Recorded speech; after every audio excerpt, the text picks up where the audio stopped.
Neste vídeo, vamos apresentar algumas das posições de Gödel com relação à filosofia da matemática. Mas antes, vale a pena lembrar que no vídeo passado apresentamos a estrutura dessa série sobre existência e matemática e também estabelecemos que seu principal objetivo é discutir e analisar argumentos tanto em favor quanto contra a existência de objetos abstratos tais como números, funções, relações e todos os demais elementos presentes no discurso da matemática escolar. Vimos também no vídeo passado que quando perguntamos se números existem, podemos responder a esta pergunta tanto afirmativamente quanto negativamente. E em filosofia da matemática, são desenvolvidos argumentos tanto para a gente aceitar, quanto para rejeitarmos a existência real, objetiva e independente de números. O mesmo pode ser dito com relação à verdade. Nós podemos responder à pergunta: os teoremas sobre os números são verdadeiros? Tanto de modo afirmativo quanto de modo negativo. De fato, há posições tanto a favor quanto contra a existência objetiva e independente do valor de verdade para os teoremas da matemática. Bem, o tema desse vídeo é a posição do Gödel e vamos entrar no tema propriamente dito com um spoiler. O Gödel endossa tanto a existência de objetos quanto a verdade objetiva dos enunciados matemáticos. Bem, isso certamente não é tão spoiler assim, porque você há de se recordar que no final do vídeo passado nós fizemos um panorama das diversas posições e o Gödel se encaixava como um realista convicto, digamos assim. Tanto realista com relação à existência dos objetos matemáticos, quanto realista com relação ao valor de verdade dos enunciados matemáticos. Mas afinal de contas, quem foi Kurt Gödel? Ninguém mais, ninguém menos do que um dos mais importantes lógicos de todos os tempos, o que é atestado pela série de resultados provados por ele ao longo do século XX. Exemplos de tais resultados são o teorema da completude de teorias de primeira ordem. Outro exemplo é o teorema da incompletude de teorias recursivamente axiomatizáveis, sendo que a aritmética de Peano em primeira ordem é um dos exemplos mais notáveis. A consistência relativa da hipótese do contínuo e do axioma da escolha com relação à teoria de conjuntos EF e muitos outros resultados. Agora, uma pequena pausa para os nossos comerciais.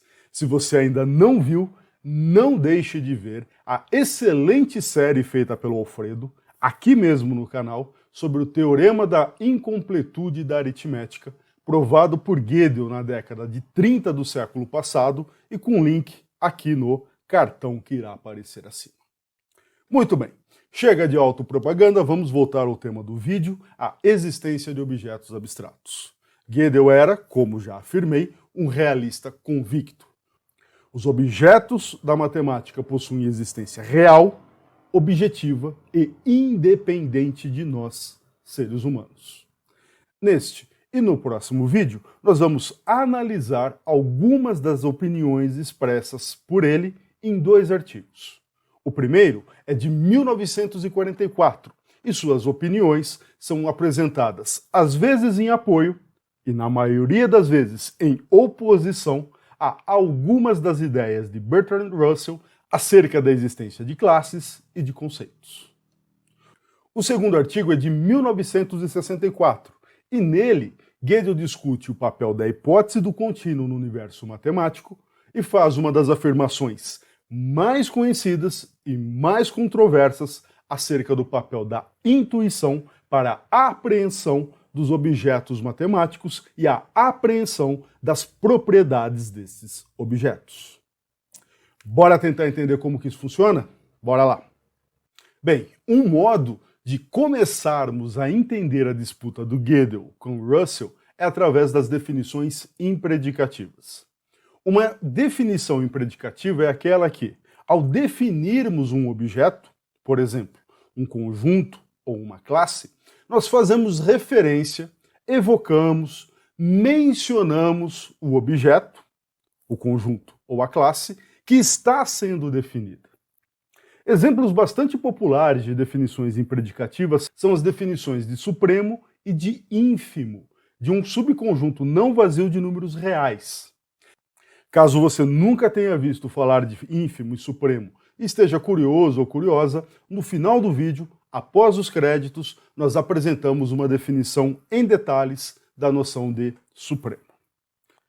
Pois muito bem, o Russell é, dentre diversas outras razões, conhecido por ter apresentado uma definição impredicativa que colocou a teoria de conjuntos de Cantor em dificuldade.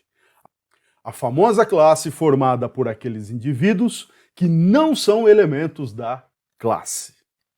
Com relação ao paradoxo evidenciado por esta definição impredicativa apresentada pelo Russell, o Gödel nos diz: ao analisar os paradoxos para os quais a teoria dos conjuntos de Cantor foi conduzida, ele, Russell, libertou a nossa intuição lógica acerca das classes de todo o tecnicismo matemático, trazendo à luz o fato surpreendente de que nossas intuições relativas a noções como verdade, pertencimento, classe, etc., são autocontraditórias. Ele então investigou onde e como essas suposições de senso comum da lógica devem ser corrigidas e chegou à conclusão de que o axioma errôneo consiste em supor que para toda função proposicional existe a classe de objetos que a satisfaz, ou que toda função proposicional existe como uma entidade separada. Gödel, 1944, página 452. A referência completa está na descrição do vídeo. Com isso, segundo Gödel, Russell rejeita a existência de classes em geral. Mais do que isso, para Gödel, como solução aos paradoxos, Russell rejeita radicalmente a existência de classes. O próprio trabalho de Russell sobre a solução dos paradoxos foi amplamente baseado em uma ideia mais radical, a teoria da não-classe, segundo a qual as classes nunca existem como objetos reais e frases contendo esses termos são significativas apenas na medida em que podem ser interpretadas como um jeito de falar sobre outras coisas. Gödel, 1944, página 453. A referência completa pode ser vista na descrição do vídeo. Gödel sustenta que o Russell, a partir da publicação por ele, com Whitehead, do influente Principia Mathematica, deixa de fazer referência explícita à negação da existência de classes em favor da adoção de certos princípios. Deixe-me enfatizar esse ponto. A adoção de certos princípios permitiria ao Russell que advogasse contra as definições impredicativas, sem que precisasse mencionar de modo explícito a relação entre os princípios adotados e a rejeição da existência de classes. Vamos, assim como Gödel, nos concentrar no princípio do círculo vicioso. O Gödel enuncia esse princípio como a conjunção de três princípios correlatos. O modo através do qual o Gödel apresenta no artigo de 1944 o princípio do círculo vicioso é a conjunção do seguinte: nenhuma totalidade pode conter membros que envolvam esta totalidade. Além disto, nenhuma totalidade pode conter membros que pressupõem essa totalidade. E por fim, nenhuma totalidade pode conter membros definíveis somente em termos desta totalidade. Apresentada esta definição, o Gödel sustenta que os dois primeiros não parecem oferecer dificuldades reais para as definições impredicativas desde que você interprete os termos envolve e pressupõe de uma maneira específica. Por exemplo, com relação à primeira linha, nós podemos entender que uma definição impredicativa não faz referência a uma totalidade que envolve esta totalidade, mas sim que faz referência a uma totalidade cuja descrição diz respeito a essa totalidade. Isto, segundo Gödel, seria suficiente para que nós contornássemos dificuldades impostas às definições impredicativas pelo primeiro princípio, pela primeira linha, ou a primeira conjunta da conjunção que forma o princípio do círculo vicioso. Já com relação a esta segunda linha, se pressupor diz respeito a conhecer a totalidade, aí a gente está em maus lençóis. Entretanto, se pressupor diz respeito à existência dessa totalidade, esse princípio não impõe nenhuma dificuldade intrínseca às definições impredicativas. Entretanto, o terceiro princípio não pode ser contornado simplesmente pela adoção de uma interpretação, digamos assim, esperta, e este terceiro princípio cria, de fato, dificuldades reais às definições impredicativas. Vamos dar uma olhadinha em uma das consequências deste terceiro princípio, ou desta terceira conjunta, melhor dizendo, que forma o princípio do círculo vicioso. Vamos, claro, olhar para esta dificuldade através de um argumento.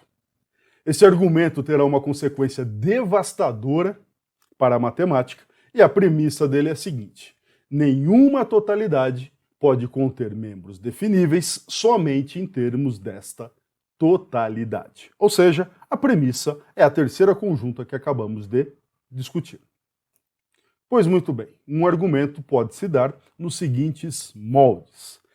Se nós aceitarmos a premissa, então, definições impredicativas não são definições lícitas. Entretanto, há alguns números reais que só são definíveis por referência à coleção de todos os números reais. Isto é, há números reais que só são definidos impredicativamente. Um exemplo é um número real que é o supremo de um subconjunto não vazio de números reais. Continuando o argumento, a matemática clássica em geral e a análise real em particular consideram legítimos esses números reais definidos impredicativamente. Qual é uma conclusão a que somos levados a partir desse argumento? Bem, a conclusão é que a matemática clássica ela é falsa e deve, consequentemente, ser abandonada. O que você acha dessa conclusão? Você que está vendo esse vídeo, você endossa esta conclusão ou não? Veja, nenhum argumento filosófico, nenhum argumento em filosofia da matemática, ele é definitivo. Nós podemos endossar um argumento e fortalecê-lo, discutindo as premissas, fortalecendo as premissas. Podemos rejeitar um argumento, atacando as premissas. É esta última posição que o Gödel adota. O Gödel se recusa a aceitar esta conclusão. E uma razão dada por ele é que o princípio do círculo vicioso parece ser problemático apenas quando se adota uma posição construtivista ou uma posição nominalista acerca da matemática. Nós ainda não fizemos aqui vídeos sobre construtivismo e nominalismo. Certamente vídeos abordando esses assuntos serão produzidos um dia e nós linkaremos no futuro ele aqui em cima. Bem, mas voltando à posição do Gödel. Como essas posições, nominalista e construtivista, elas negam a existência real, objetiva e independente dos objetos matemáticos, para o Gödel, o problema está no princípio, não nas definições. De modo mais enfático, o Gödel afirma que se o princípio do círculo vicioso implica que a matemática clássica é falsa, então quem é falso e quem deve ser abandonado é o princípio, não a matemática e muito menos as definições impredicativas que estão presentes há muito tempo na prática matemática padrão. Mais do que isto, o Gödel sustenta que classes e conceitos podem, no entanto, também ser concebidos como objetos reais, nomeadamente classes como pluralidade de coisas ou como estruturas consistindo de uma pluralidade de coisas, e conceitos como as propriedades e relações das coisas existindo independentemente de nossas definições e independentemente de nossas construções. Gödel, 1944, página 456.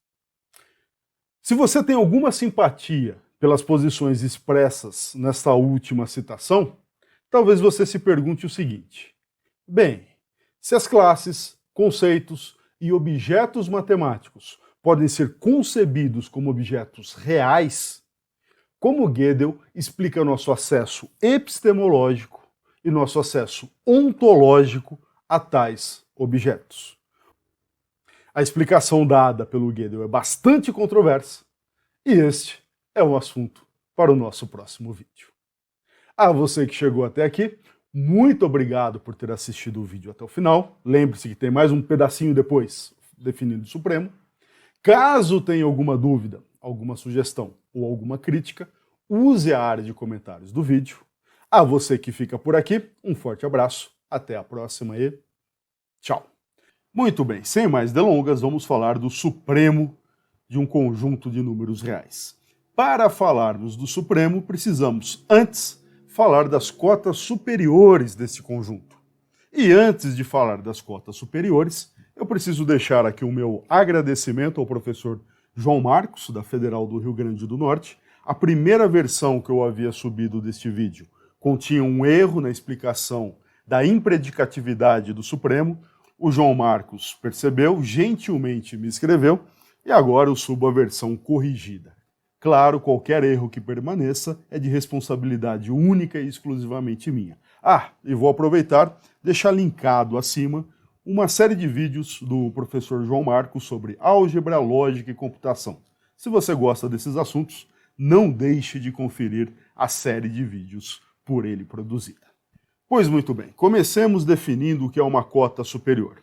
Um Bzinho pertencente a R, ou seja, um número real Bzinho, ele é uma cota superior de um certo conjunto de números reais razão, C, e somente C. Esse Bzinho é maior ou igual a qualquer um dos elementos de razão. Vamos tentar entender um pouquinho desta definição através de um exemplo. Eu vou considerar ali a reta real, peguei 2 pontos para destacar um intervalo, vamos considerar que a razão é um intervalo de -1 a 2, fechado em -1 e aberto em 2. Observe o seguinte, pela definição colocada à esquerda, o número real 3, mesmo não pertencente ao conjunto A, é uma cota superior de A. Por quê? Porque 3 é maior ou igual a qualquer um dos indivíduos que estão no intervalo fechado em -1, aberto em 2. O mesmo nós podemos dizer do π e o mesmo nós podemos dizer do 2. O 2, embora não seja um elemento de razão, é uma cota superior de razão, porque é maior ou igual a todos os elementos de razão. Este exemplo particular e considerações gerais sugerem que faz sentido a gente falar da coleção de todas as cotas superiores de um dado conjunto razão contido nos números reais. Vamos chamar esta coleção de Bzão. Bzão é a coleção de todos os reais que são maiores ou iguais a todos os elementos de razão. Bzão é a coleção das cotas superiores de razão. Ótimo, definido este conjunto Bzão, faz sentido agora nós falarmos do supremo deste conjunto.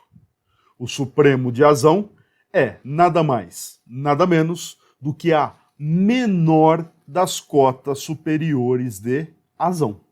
Dito em outras palavras, o supremo de razão é o menor indivíduo de Bzão.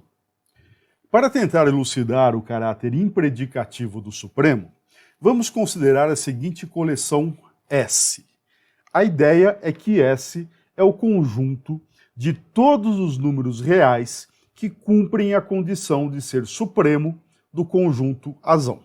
Ou seja, para ser um elemento de S, deve-se ser, antes de mais nada, um número real azinho. Além disto, esse azinho deve ser uma cota superior do conjunto azão. E mais do que ser uma cota superior de azão, é tal que nenhuma outra cota superior de azão é menor do que o azinho. Ótimo, olhando para esta coleção assim definida, nós temos agora o seguinte exercício. O S, ele é ou um conjunto unitário ou um conjunto vazio. Ah, qual é a ocasião em que ele é um conjunto vazio? O S é um conjunto vazio quando o conjunto azão não tem uma cota superior. Considere, por exemplo, que azão é a coleção de todos os números naturais. Qual é uma cota superior para o azão nos reais? Não tem. Não tem um número real que seja maior do que todos os números naturais. Então, tirando conjuntos que não tenham cota superior, se há uma cota superior, então esse conjunto S ele é unitário. Sendo S unitário, é muito razoável que a gente defina o supremo do conjunto azão como sendo precisamente o elemento azinho pertencente ao conjunto S. Agora perceba que, uma vez que estabelecemos essa identificação, para a definição do azinho, empregamos uma quantificação universal sobre uma totalidade, a totalidade bezão das cotas superiores de azão que, por sua vez, tem azinho como um de seus elementos. Ora, com isso, na definição de azinho, o próprio azinho participa, enquanto elemento de bezão, do domínio de quantificação de um quantificador universal empregado para definir o azinho. Isso nos permite afirmar que esta definição de azinho, isto é, a definição de supremo de um conjunto azão, é impredicativa. A você que me acompanhou até aqui, mais uma vez, muito obrigado. Qualquer dúvida, crítica ou sugestão, use a área de comentários do vídeo. Um forte abraço, até a próxima e tchau!